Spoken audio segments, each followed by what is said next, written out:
Welcome to the Risk and Repeat podcast, episode number 233. I'm Rob Wright, Security News Director at TechTarget, and I am here with Senior Security News Writer Alex Kalafi. Alex, welcome.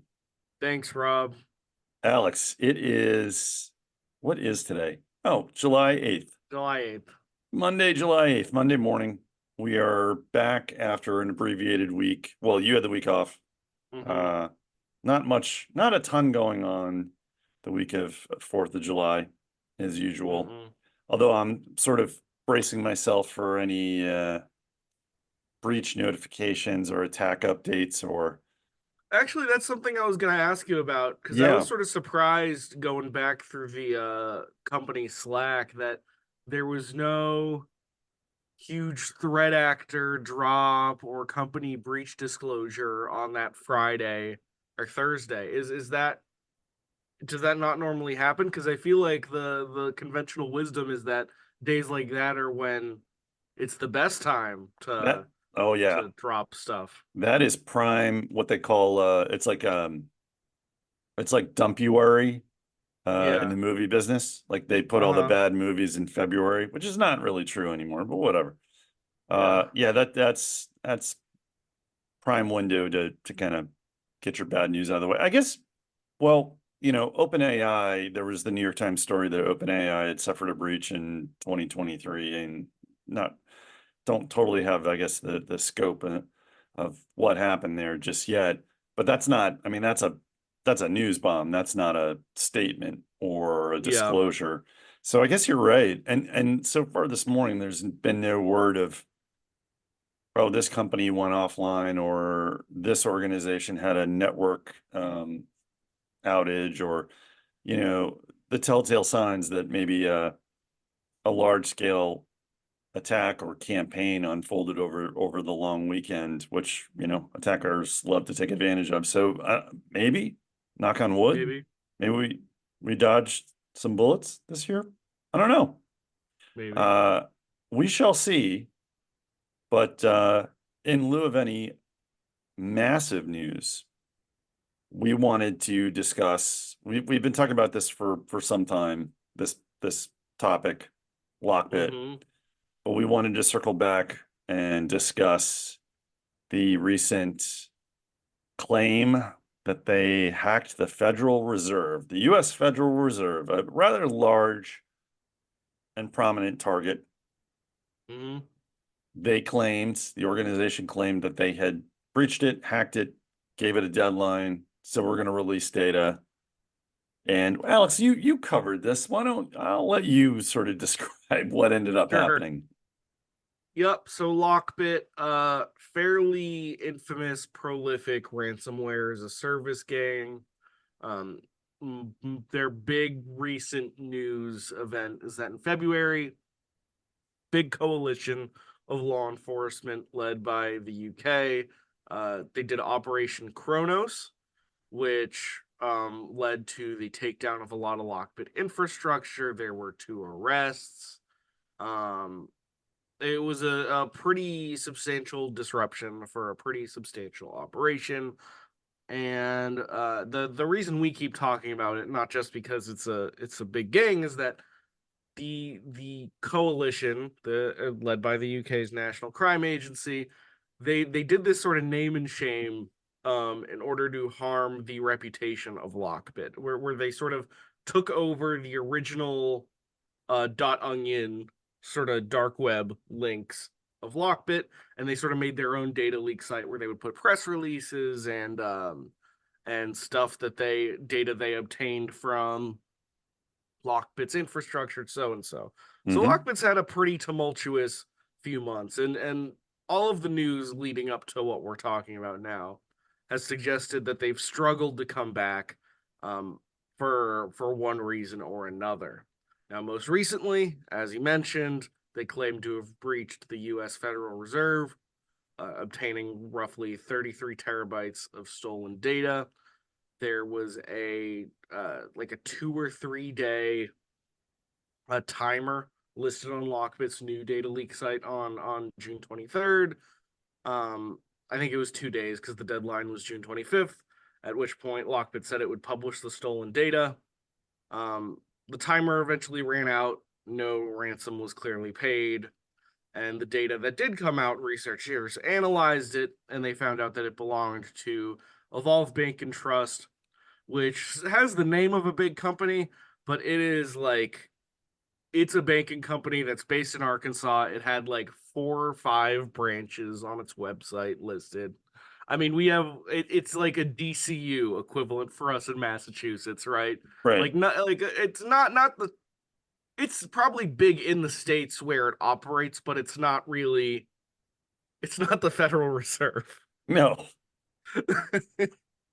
and no. and and so that's sort of where we are now. Is there was some discussion that, oh, maybe this was the first piece of a much larger set of data, which could include the Federal Reserve, or as I think we both felt, and a lot of other folks said, it may be more likely that the LockBit operators were just lying.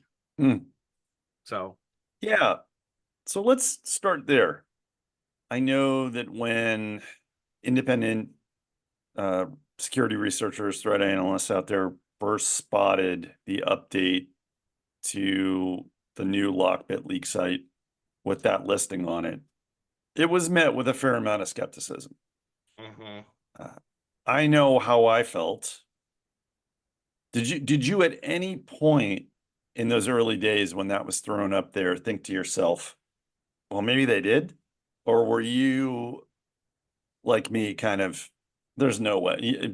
There's very little chance that this is authentic, and this seems like a classic reach by a ransomware group that is struggling to maintain its reputation and public image and relevancy.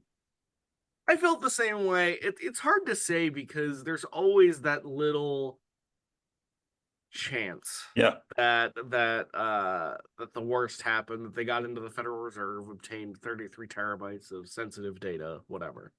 But it felt very unlikely for a few reasons. One was we didn't hear either from like news reports who talked to anonymous sources, nor from the government, nor like we heard no buzz around this data leak whatsoever outside of InfoSec X, formerly Twitter, right. right? Which sort of that was the first thing that made me think there was a lot of smoke, not fire. The other impression is that given the flailing nature of LockBit and LockBit Sup, its operator in the months following that disruption campaign from law enforcement, um, LockBit has come across as a fairly insecure entity, um, and And one more who, and more senses than one, maybe. yeah, and one that is perhaps clawing for relevance or to maintain some reputation that allows it to stay in business. So I guess I agree. There is always that part of me that goes, well, what if they did get it? But I also 90% felt the same way of like, they're probably just full of it. Yeah, yeah. And we should note that Evolve, in recent days, or the last week, they've posted some updates where they confirmed, yes, they did get hit by ransomware. They did get hit by LockBit. They said something interesting that I think is worth noting here. They appear to, quoting from the statement, one of their statements, quote, they appear to have gained access to our systems when an employee inadvertently clicked on a malicious internet link, end quote. Yeah. A lot of phishing um So, going around. yeah. So it's not a move it, transfer 0 day or another managed file transfer No supply chain attack 0 day. either. It's not a supply chain. It's not even any kind of vulnerability. It's just someone emailed a phishing link and was able to get somebody at this bank, unfortunately, to bite on it. Uh, I also want to note Yeah, something in their initial disclosure pre-update where they have this sort of fact sheet. One, they did openly say current evidence points to a ransomware attack by LockBit, and usually they don't name the threat actor because yeah, it's it's not a true. giant company. Hmm. Two, they appear to have gained access when you mentioned the phishing element. Oh, and then the last bullet point here: we refuse to pay the ransom demanded by the threat actor. As a result, they leaked the data they downloaded. They also mistakenly attributed the source of the data to the Hmm. Federal Reserve Bank. Now, they could have the Lockbit could have also been lying, whatever. But this did sort of confront another interesting possibility, which is that perhaps Lockbit's up or whoever's running the show is far from infallible and just thought they got the reserve, but they didn't. Yeah, I gotta say, um, I was willing to keep an open mind on that. Uh, but I think, as you mentioned, in the days since that sample was leaked, Mm-hmm. there's been no additional evidence posted or data leaked that suggests they got anything but this company. And that coupled with the statement from Evolve saying, we think it was because an employee clicked on on a malicious link, unfortunately, and they were able to get into our network. Well, that that narrows it down. Mm-hmm. You could have made a credible, I guess, maybe not credible, a plausible case that Lockbit had gotten into another organization, maybe a government organization, who knows, and then gotten Evolve's data. But Evolve is saying very clearly that they think it was some type of phishing or social engineering scam or an employee clicked on a bad link. So Lockbit lied. I mean, I think we can say that at this point. Lockbit, whether it was Lockbit Sup, who is, yeah, as you mentioned, the ringleader who was unmasked following the big law enforcement takedown. The How old was this guy? 31, I think. A 32. younger guy, yeah. Yeah, Dmitry Koroshev. Mm-hmm. Apologies to any other Dmitry Koroshevs out there, but this particular individual was named by the US, UK, and maybe some other law enforcement agencies and governments as well. It was revealed to be Lockbit Sup, the ringleader of the gang. I mean, he lied. He lied. There's nothing in that data that suggests that he was confused or anybody in that gang was confused about what data they had retrieved and where they got it from. Mm-hmm. So I guess the question now becomes why? Why put this out? Why claim that you hacked the Federal Reserve? To what end?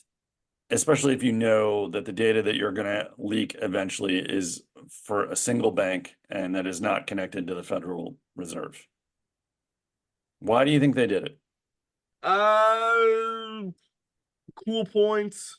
Um, they wanted to maybe perhaps cast some doubt that they might actually have that data in addition to Evolve Bank and Trust.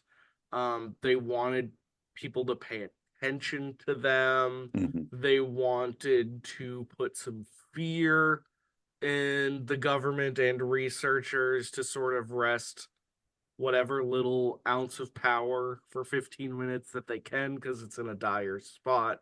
I mean, a bunch of sad reasons Right. that probably don't have much long-term success. But I don't know. Those are the ones I'm thinking. What are you thinking? I agree with you on all those points that I think they're just trying to maintain an image and relevancy and look what we did.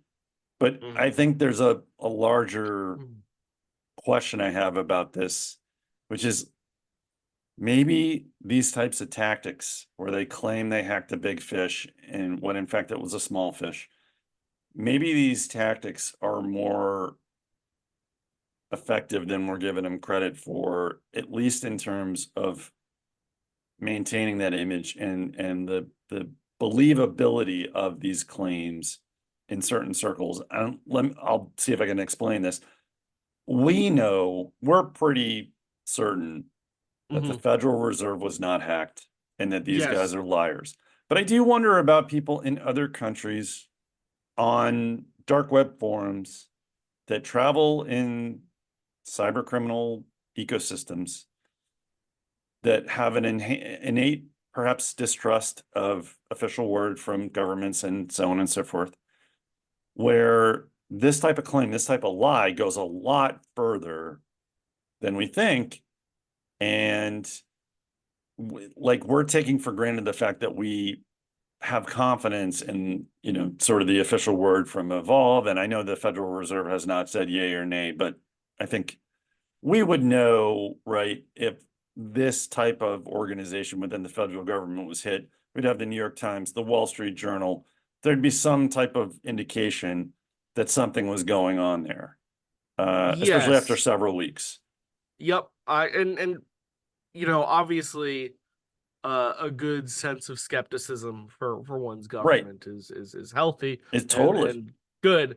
But even though we haven't heard from the reserve yet, I think Evolve saying they also mistakenly attributed the source of that data to the Federal Reserve Bank.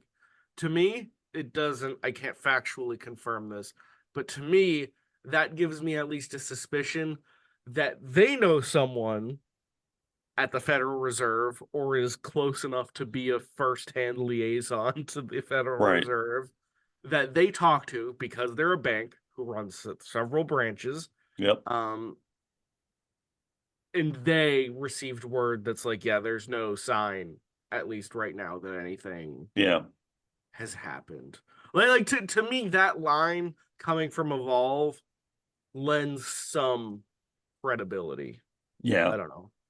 So I think this is a way for them to uh muddy the waters and create distrust and maybe get some people out there in that cyber criminal ecosystem to say, well, I'm not gonna, of course, the US media or of course the government is saying there was no hack, but I don't trust those guys. I trust, the people I know on these forums and on these dark websites or whatever. So just enough plausibility, like I said, to keep these guys uh, interested, to keep these guys believing that maybe LockBit is still operational, that Mm-hmm. maybe LockBit is still committing big enough attacks.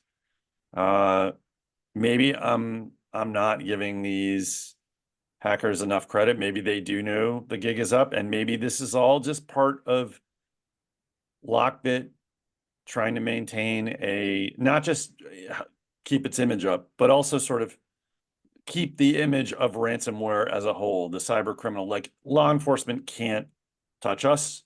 You can't disrupt us. You take us down, we pop right back up, and we'll be back to committing big attacks. And we said we were going to hit the government. We were going to strike back and hit government targets, and we did. And look at us. Um, so I think I mean, we've seen this with other ransomware groups, with other cyber criminals, them claiming that that they've just rebounded and that they're back at it. And law enforcement, traditional law enforcement at least, can't stop it. So that may be like I said, might not just be for LockBit's own image, but just sort of that whole thing, like maintaining that belief and reputation and that sort of ethos about cybercrime, that we can't do anything about it. But I think that this situation to me proves that it worked. Because if LockBit has to come out, if Dimitri has to come out now and say, Mm-hmm. we hacked the Federal Reserve. Look at us. Knowing that they didn't, and that all they have to show for this is it's a phishing attempt, like a phishing link, and this is all you could get, and you've got to pump this attack up 10 times over to claim you hacked the Federal Reserve, then man, you're in dire straits. Then you are flailing. It makes me curious to go on. I forget what the dark web knockoff Reddit's called. I think it's called Dread, if I Hmm. remember right. I'd be curious to go on one of those message boards and see what folks are saying about LockBit, because I can't help but imagine that uh the discourse is pretty dire around Yeah, that brand right now. yeah, yeah. I think you're probably correct in that. But then again, like I said, there may be some folks out there who still are holding on and believe LockBit over, the media, and maybe Mm, stuff like this works. Um, Speaking of discourse, we should talk about another element of this. So when this claim came out, when LockBit first posted this, and it was quickly picked up by various security experts and researchers. And like I said, a lot of these guys who posted it to Twitter or X, formerly Twitter, or Mastodon or whatever, I think they expressed some healthy skepticism that this claim is true. Uh, but that initial posting got a lot of media attention, a lot. mm, And I think in the wake of the Snowflake attacks and other recent attacks where, ransomware gangs or cyber criminals have claimed to have hit a big fish, and like I said, it ends up being a smaller fish. It seems like there needs to be a discussion about just repeating what a threat actor or a ransomware gang or cyber criminal group claims without any like real verification. I think mm-hmm. it seems like we've gotten into this mode now where it's like good enough if a name appears on a leak site, you can kind of take it and run with it. And if you call the Federal Reserve and say, and ask if they were hacked or not, well, that's good. But like, well, I mean, there was a ton of stories out there that were up before the end of the day. Uh, and I should note, obviously, we didn't, we as being the skeptics of that claim, as being among the skeptics of that claim, we did not do a story initially. We ended up doing a story saying, like you said, Alex, this claim ended up being BS, um, and that the data that was leaked belonged to Evolve. But yeah, it just seems like this is not, I don't know. I don't want to say healthy. Like, I don't think it hurt anyone that people covered this. Certainly, they have a right to cover a data leak posting that goes up from a major ransomware gang, especially one like LockBit, and especially with a target like the Federal Reserve. But this worries me. Your frustration's valid. So we don't know. We don't see other editorial rooms. We don't know what headlines are written in bad faith, whatever. Right? You want to hope that everyone is working in an ethical way, and you want to give everyone the benefit of the doubt. But I will notice that when a lot of non-security mainstream news publications cover cybersecurity events, Hmm. the the jump from might have happened slash probably didn't happen, but let's take a look, to phrasing it as if it did or probably did happen is upsettingly common, I would say. And it Yeah. happened a few times. Um, I won't call anyone out, but it did happen a few times with this story as well. And I don't know. It's just, you sort of wish people would do their due diligence more, and Yeah. just, and so okay. I don't think there's a single thing wrong with saying that this well-known threat actor claimed to have attacked one of the most important institutions in the United States. That in itself, I think, is not an unreasonable news story. Mm. I think the tone of the government was hacked or compromised to a severe end, which you sort of see sometimes when, let's say, like a CISA email gets breached or whatever. Yep. um that's the part that I find a little more frustrating. Yeah. I don't know. No, I agree with you. I mean, I think some of the coverage of this was absolutely fair. I think some coverage maybe was giving LockBit way too much credit. And I think it's time to start asking whether we're giving threat actors too much the benefit of the doubt when it comes to this stuff, because we know that these guys try to name and shame victims, especially smaller victims that maybe aren't getting as much um, press coverage, and they want media attention on the attack, the threat actors, I mean, the ransomware gangs, to shame them into paying. I mean, we've gotten emails. We have gotten emails from threat actors, and they don't say that threat actor. Well, I take that back. I have the emails I've received are expressly stated to be from a threat group, ransomware group. But sometimes we have other ones that say, hey, just thought you should know about this company in, the Midwest that no one's ever heard of. They got hit with ransomware and their data's been leaked on the web. I mean, they use the media. They try to leverage the media to publicize their attacks and put pressure on victims. And I'm not shedding any tears for the Federal Reserve, the federal government. Like they're big boys. Like they can make their own decisions, and like they can handle something like this if it pops up. But I don't know, for a smaller private company, taking the word of a threat actor and just sort of writing about an attack that you don't know if it's actually happened or not, then it gets into some murky waters, I would say. Mhm. And I just think we should probably start treating these guys. I mean, I know I've had a discussion about this with a colleague as it pertains to the snowflake attacks. And it was like, well, hey, Hudson Rock did have the report. We're talking about that initial report that said that Snowflake was directly breached, that their network was breached, and that the threat actor used that network access to gain access to Snowflake customers. Turned out not to be true. I mean, I think we can safely say that Snowflake uh, pushed back on that report, denied it. CrowdStrike, Mandiant came out, said no evidence of an internal breach. Hudson Rock, the threat intel company, took the blog post down.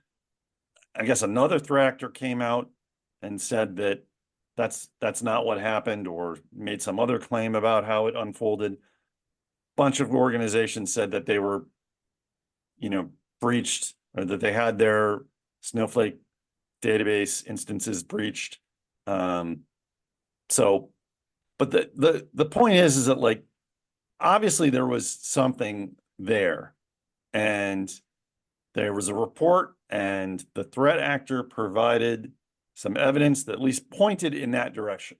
And so I don't have a problem with Hudson Rock publishing that report, but kind of the way it was worded Mhm. definitively as like Snowflake being breached, and then the resulting coverage saying Snowflake was breached, I had a problem with that.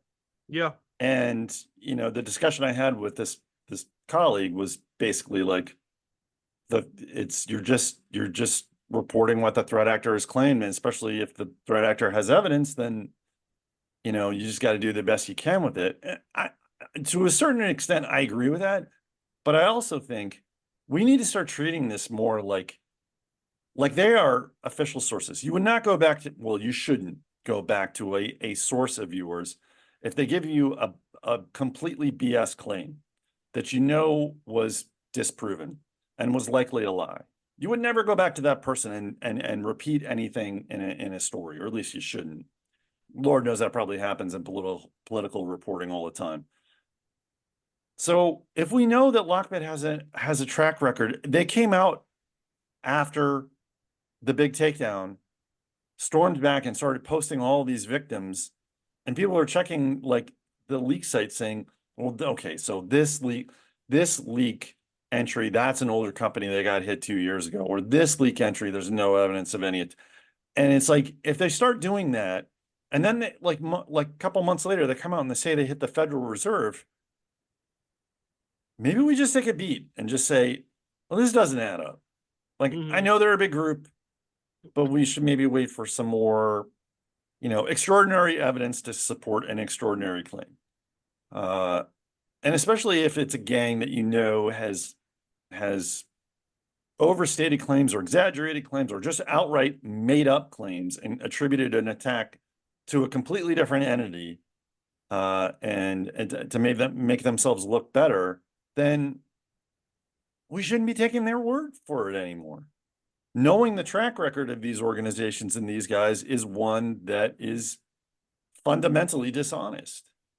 And I just think repeating these claims and pumping them up and the coverage of a Federal Reserve possibly hacked. Well, really possibly? I mean, yeah, sure. Technically speaking, they might have been hacked, but I think that, like you said, there's a different way to word it. There's a different tone to take, a more skeptical tone to take, rather than just broadcasting this gang and this operator's wild claims.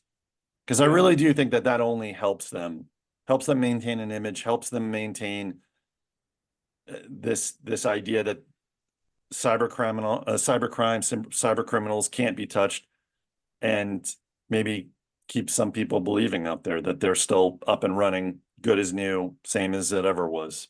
So that's my take. Sorry for the long rant. It's okay. I don't know. Any closing thoughts on LockBit before we wrap up? You think this is the end-ish for them? I'm going to make a prediction and say that this is the last or second to last time that we will talk about them on this podcast. Oh, interesting. Yeah, I don't know what over under 1.5.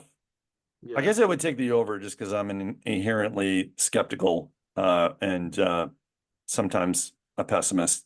Yeah. But I like I said, I think you're right. I think this is an indication that things aren't going well for them, and that this quote unquote rebound comeback is not happening. But we'll see, Alex. Thank you for taking time out to discuss your story and discuss LockBit with me. I appreciate it as always. No problem. And thank you to the readers and listeners of Tech Target and the Risk and Repeat podcast. I'm Rob Wright, and we'll see you next time.